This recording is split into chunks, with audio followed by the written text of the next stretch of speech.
पंजाबमध्ये 8 डिसेंबर 1935 मध्ये जन्मलेल्या धरमसिंह देओल अर्थात धर्मेंद्र यांच्यामध्ये सुरैयाचा दिल्लगी हा चित्रपट पाहिल्यानंतर अभिनयाची आवड निर्माण झाली।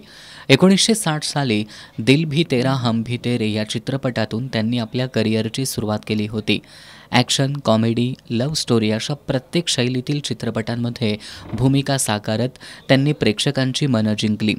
1970च्या दशकात ते ॲक्शन हिरो म्हणून लोकप्रिय झाल्यानं त्यांना लोक ही मॅन म्हणून ओळखू लागले। त्यांच्या कारकिर्दीतील अविस्मरणीय चित्रपट ठरला तो म्हणजे शोले।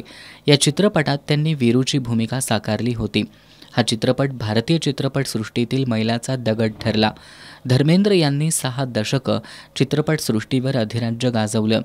आग ही आग, जीने नहीं दूंगा, बर्निंग ट्रेन या चित्रपटांमध्ये त्यांनी वैविध्यपूर्ण भूमिका साकारल्या। आपल्या करिअरमध्ये 300हून अधिक चित्रपटांमध्ये काम करणाऱ्या धर्मेंद्र यांच्या सगळ्याच भूमिका रसिकांनी डोक्यावर घेतल्यात। गेल्या काही दिवसांपासून प्रकृती अस्वास्थ्यामुळे धर्मेंद्र यांच्यावर मुंबईतील ब्रीच कँडी रुग्णालयात उपचार सुरू होते। त्यानंतर धर्मेंद्र यांना रुग्णालयातून डिस्चार्ज देण्यात आला होता। तेव्हापासून ते घरीच होते। अखेर आज त्यांच्या जुहूतील राहत्या घरी त्यांनी अखेरचा श्वास घेतला। विलेपार्ले इथल्या स्मशानभूमीत त्यांच्या पार्थिवावर अंत्यसंस्कार करण्यात आले। धर्मेंद्र यांच्या निधनामुळे संपूर्ण चित्रपटसृष्टीवर शोककळा पसरली आहे।